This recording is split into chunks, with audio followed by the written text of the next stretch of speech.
I am in the 6 Series Mazda, where I've done the valve cover, like cleaning underneath the valve cover and replacing the oil strainer. I started it up. It took like, I don't know, maybe 5-6 attempts because the fuel lines and the injectors were disconnected, and it is hooked up to the diagnostic tool. Let me show you the values, the live data. As you can see, the oil pressure is very good. It's where it's supposed to be. I'm still waiting the oil to get up to the temperature, and I want to see the oil pressure then. Obviously these two I need to like zero or like reset because I've done the oil change, but I'll just do it after the second oil change. And also checking the duty cycle of the engine oil control valve, which is again still good. So yeah, that is very good. I can graph it even if I want. It is like very constant, very linear. That's what I want, or that's what we want, or we want. Yeah, so I'll let it idle maybe for, I don't know, maybe 10 more minutes, and then check back for the temperature, and then I will add that engine oil flush the old, like a new old oil again, and change the filter and fill it up with new oil, and take it for a test drive, monitor, check if everything is okay. Obviously I'll go below or like underneath the car one more time just to check if there is any leak around the valve cover. Hopefully there is no leak, but yeah, I'll report back once I done the test I wanted to do. Okay, we are still idling, but we reached the temperature we're supposed to reach. So oil 82, coolant 81, and the engine oil pressure is around 165, I would say, like a constant, which at idle I think you should want over 160. That's good. At 1500 rpm you should want around 180. So let me do that. It's 1500 now, and we are close to 180.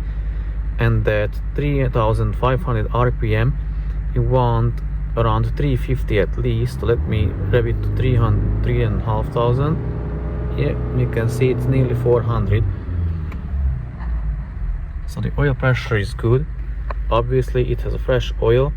So what I'm going to do now, I'm going to put the engine flush into the oil again, let it idle for another 10-15 minutes, and then drain all the oil, and then I won't fill it up straight away.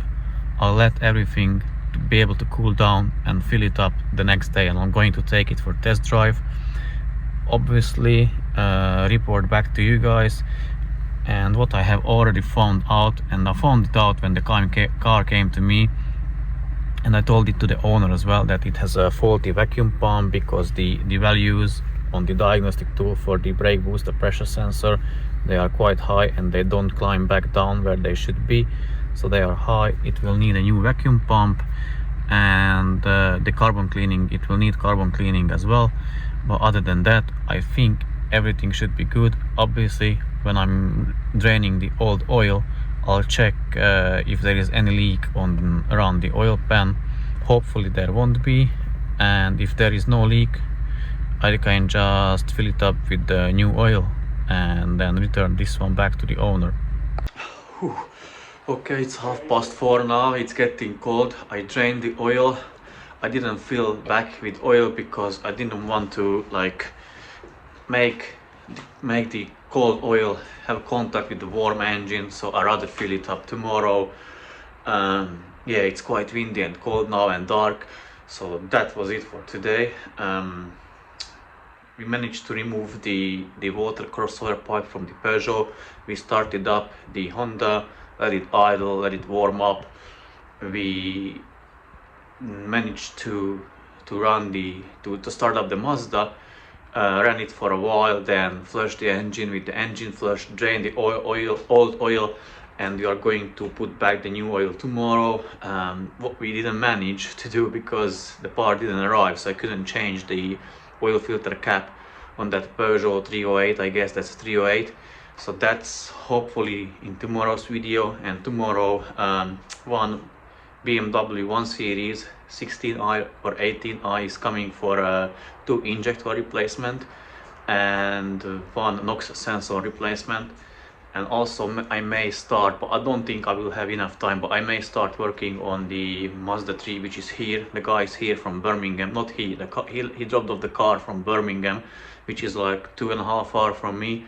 I'm going to diagnose it, but it came from carbon cleaning. But obviously I'm going to give him my insights, my tips, what I find or what I found out after the diagnosis, and I will let him know. So yeah guys, that was it for today. Hope you liked the video. If you did, please subscribe, like, share, leave a comment. If you want to ask something, leave a comment. But yeah, that was it. So thanks for watching and see you in the next one. Bye bye.